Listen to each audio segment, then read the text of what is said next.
Welcome to UO Today. I'm Steve Shankman, Director for the Center for Intercultural Dialogue. Our guest today is David Eckel, Distinguished Teaching Professor of the Humanities and Associate Professor of Religion at Boston University. He teaches courses specializing in Eastern religions. David Eckel is the former director of the Institute for Philosophy and Religion Lecture Series, an educational forum on various philosophical and religious ideas and their application in contemporary society. He earned his master's in theology at Oxford, has a PhD in comparative religion from Harvard. He's authored several books on Buddhism, the latest entitled Understanding Buddhism. Professor Eckel gave a lecture entitled What is Buddhist Philosophy on October 16th at the University of Oregon. Welcome, and thank you for taking the time to speak with us. Thank you very much, Steve. It's a pleasure to be here. So I was looking at your CV, and I noticed that when you studied or read theology, as I guess was an undergraduate, were you an undergraduate at Oxford before you got your MA? I did a second BA the second at Oxford. BA, yes. So it was, I suppose, graduate school by our reckoning and maybe undergraduate school by theirs. Right. You studied or read theology, and you specialized in classical Hebrew composition. So I'd like if you wouldn't mind, talk to me about when and why you became interested in Buddhism, and if there's any link between these two. It's a wonderful story. At least I think it's a wonderful story, and I tell it to my students actually, so that they can get a feeling of just the way life ebbs and flows in wonderful and serendipitous directions. I was studying theology at Oxford in a 2-year program, and the way that works is that you have a long vacation in between the 2 years, and I thought that it would be fun to do just a long journey in that 4-month stretch between the 2 years in England, and I signed up to do a journey to study nomadic life in central Iran. And I got into a Land Rover with a bunch of friends, and we drove across Europe and down through Turkey, across the Bosporus, and down across the Black Sea coast and into Iran, and we drove all around Iran and never saw any nomads except ourselves, of course. But at the end of that journey, I sat in the Great Friday Mosque in Isfahan, and I looked up into the brickwork, and it was so calm and so cool and so beautiful that I decided I wanted to do nothing more with my life than study Persian civilization. So I went back to Oxford to try to sign up for Persian, and the course met at the same time as my Hebrew, so I couldn't take it. And I looked at Arabic, and that met at the same time as Greek. So I had a choice between doing Sanskrit and doing Armenian. And I almost took Armenian because I had seen some great Armenian cathedrals in eastern Turkey, but I took Sanskrit instead, and that led me on to India. It was just a very, very lucky choice, a very lucky accident. Yeah. So when you came to Oxford, what were your interests in theology? Well, the theology that I was studying then was really the foundations of Christianity. So it was just an attempt to put my feet down in the foundations of the Western theological tradition.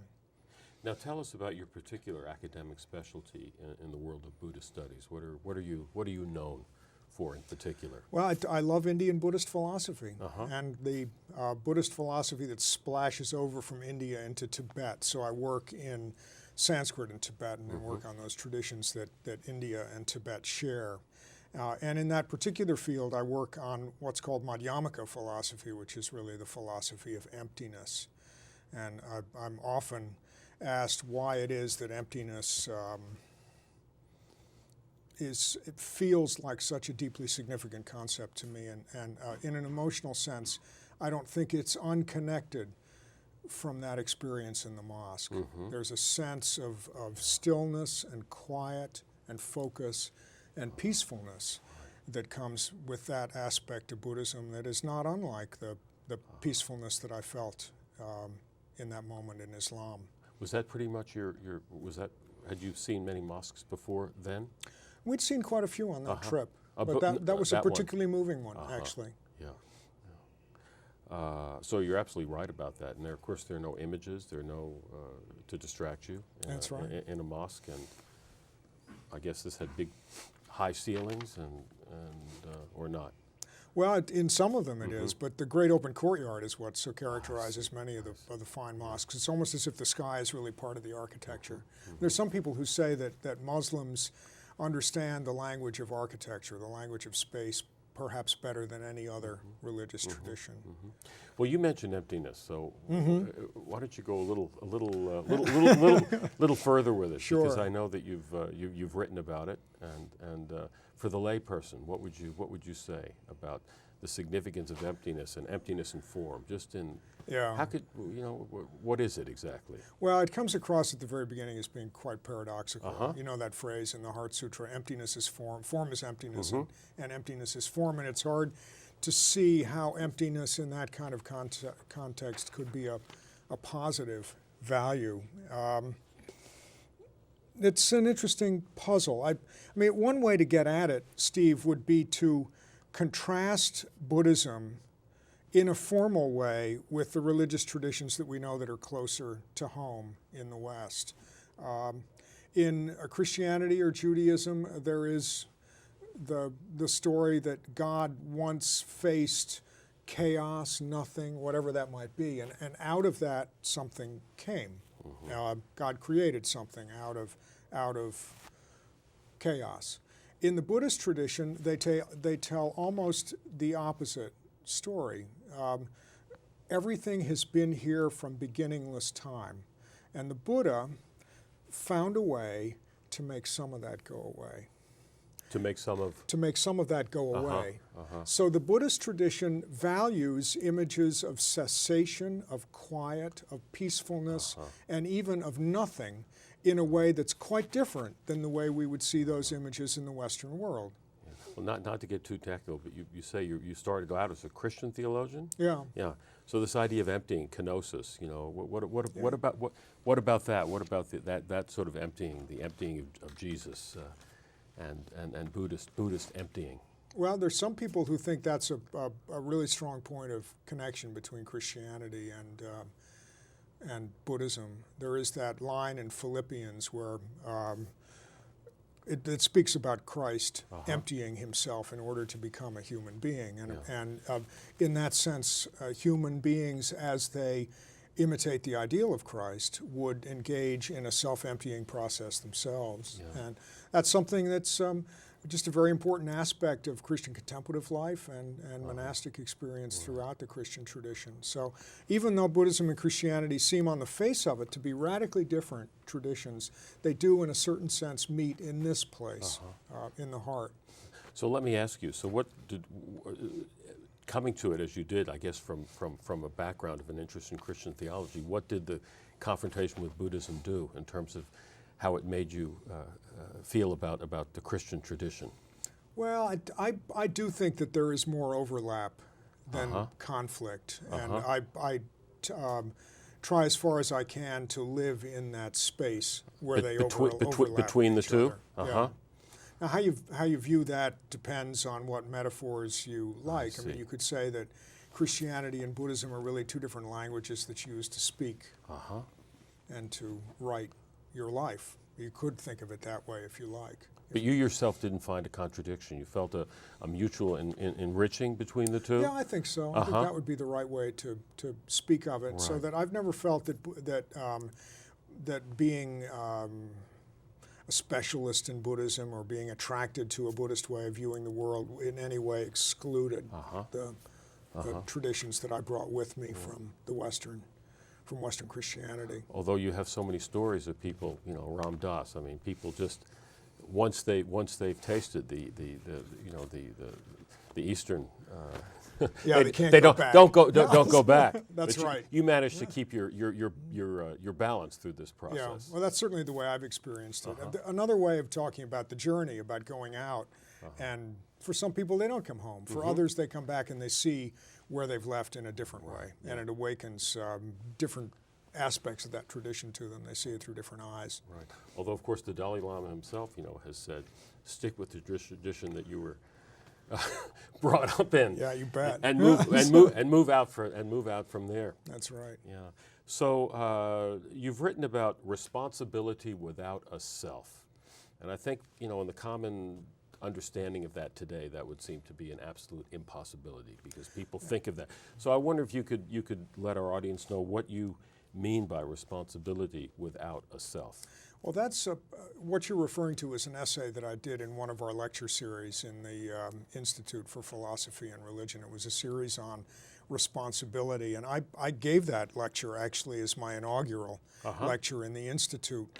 And what I did in that lecture, if I remember it, and this is actually one of an author's greatest fears, is to be asked about something that you wrote, I don't know, 6 months ago. Well, you and can't remember. You can talk about how you feel about it today. But as I remember, what I did with the concept in that lecture was to turn it from responsibility to some kind of external source of authority to responsiveness. And that for me was really a way of speaking about what I hope to do as director of that institute, essentially, just to in a almost a Buddhist way, to be present to the needs that others brought to the institute and to be responsive to them.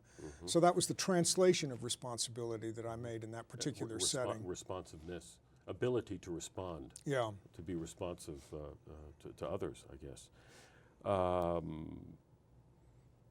Now, given this notion of responsibility without a self and sort of emptying yourself of the self that sort of stands between you and your communion, with others, I'm wondering if you think in terms of politics today, and you've dealt with contemporary issues in your center, whether Buddhism might have a special role to play today in helping to diffuse our many political crises that seem based on, fueled by those who cling to religious, political, and national identities, to this idea of a really very grounded self that people really, really don't want to, that they cultivate and feel that they need. Listen, let me not duck that question. But Yes. let's go back to this idea of how you can act responsibly without a self. Okay, And yes, let me tell you a please. story about Yes, that. yeah. Because the way we've gone with it has really been to,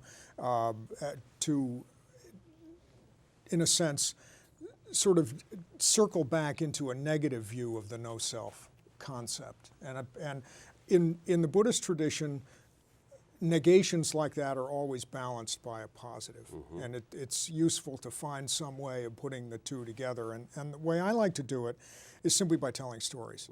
So let me tell you one of my favorite stories about no-self and about the Dalai Lama. He came to Harvard about 15 years ago to give a lecture on the Buddhist concept of the self. And since I was a bright-eyed young professor of Buddhism in those days, I introduced him. So I introduced the Dalai Lama, and then I went and sat down with the rest of the faculty. And he started out and said that if you want to understand who you are, love your neighbor. A basic Buddhist teaching of compassion. And then he said, well, in the Buddhist tradition, if you've studied it at all, you realize that actually we have a more critical view of the self than that. So let me explain that to you, and I have to do that for you in Tibetan. So he gave a mind-numbing 45-minute disquisition on all the different arguments for the non-existence of the self. And it was all translated from Tibetan by a very fine scholar at the University of Virginia. And then at the end of this, he stopped. And everyone was in a state, I think, of virtual shock by the intensity of the argument and the impenetrability of it. And he said, I've just told you that we have no self, and I've also just told you that we have no self. Who is it who told you this? And he leaned forward in his chair with a little smile and said in Tibetan, Dak Sam. That was the Tibetan phrase. The translator translated it as the mere I. And the Harvard Crimson reporter went back to the newspaper and wrote an article explaining that the Dalai Lama thought the self was in the eyeball. At Harvard? Yes, yes. But what he meant was the mere me. The phrase that he used actually, dak, means the self. So it could have been translated as the mere self, but the way I would translate it would be something like just me. Just the little old Dalai Lama. So after you finish this long detailed negative critique of the concept of selfhood. It brings you back to a rather quiet and in some ways rather amusing sense that I am just who I am. I am just myself. I am just the Dalai Lama, just sitting in a conversation with you. If you can bring that sense of lightness, spontaneity, but also, I think, a sense of groundedness into a political conversation, it would be likely to cut through a lot of the fears, the distractions, and a lot of the, I would say almost incipient greediness of the political discourse that all of us are so much part of. Cultivate a kind of humility of the small, kind of an E.E. Cummings eye with a lower case. That's right. That's right. Yeah. Now, to move on to a different topic, the global community obviously is facing a massive ecological crisis. And I know you've written about this, I think, in a volume, I believe, edited by Mary Evelyn Tucker. That's right. Yeah. And I'm wondering how Buddhism can help in this crisis. And another way to put it is the question you address in your essay, which is there a Buddhist philosophy of nature? So where does Buddhism fit into the crisis, today's crisis? Some people think that the Buddhist tradition has a very distinctive reverence for nature and often go to Buddhism to be able to appropriate an image of the natural world that they can use in a positive way to develop a more responsible view of their own place in the ecosystem. I don't think that that's necessarily true. I don't think if you look at Buddhism as a scholar with a certain sense of historical objectivity, that Buddhism has a better record in that way than other traditions in the West. But what it does have is a very strong sense that, as it were, we become ourselves, or we become more free and more wise in our world if we can shed some of the attachments that otherwise distract us. And I would think just turning down the energy in a consumer culture, turning down the intensity of some of our material desires would, if it were more widespread in a general, very modest way, I mean, we're not talking about a major ethical revision of the way we live in the world here, but just in a very modest way to simply chip away at the great consumerist superstructure that we've created for ourselves that has been so damaging to the environment. And a lot of people find that in Buddhism. And that's one of the reasons why the tradition is so attractive to them. Isn't there also, though, the notion that we all live, what's the word I'm looking for? We're all part of, we're all connected. We're all interconnected. That's we're all right. interconnected. Yeah, that's as a common opposed Buddhist to this, theme as well. As opposed to this, 18th century capitalist view that we're autonomous entities all seeking our own ends, our own usually selfish ends, self-interested ends. Here we have interconnectedness, I guess, as being, even if it's not emphasizing nature, although I guess a lot of Buddhists still don't want to harm insects and that sort of thing. So I would think interconnectedness would also be a... That's another strong teaching in Buddhism that has a significant ecological component. But actually, in terms of practical matters in the history, do we have any evidence that, I guess Bhutan, for example, is a Buddhist, largely Buddhist state. I guess it's pretty ecological. Do we have any evidence that where Buddhism has really sunk in a particular culture, that in fact the attitude towards the natural world has been better than we see in the West? I think it's pretty mixed, truth be told, Steve. It would be true in some places and not true in others. The human impulse to acquire, to use, is as strong in traditional Buddhist cultures as it may be in others. But Bhutan is an interesting case. I wish I knew more about it. I love some of the things that are coming from Bhutan, especially the idea of the, not the gross national product, but the gross national happiness. Yeah, exactly. I'd love to know more about it. Right. Maybe we'd be more happy. Now, the subtitle of one of your books, we've talked about this a bit, is A Philosopher's Quest for the Meaning of Emptiness. So for a philosopher, is there something special that emptiness might mean? or have we covered well, that? let's talk about one of the technical points about the emptiness doctrine here. If we're speaking about philosophers, how can you know emptiness? Big question. You're not just really trying to sense it or to experience it, but actually to know it in some cognitively serious way. How would you know it? When it's an absence, when it isn't here. The answer to that question in classic Indian Buddhism is that you can't see the emptiness itself. What you can see is the place where the emptiness is present. So you have to come to know in an accurate way, as it were, the conventional world where emptiness is in a sense the absent presence.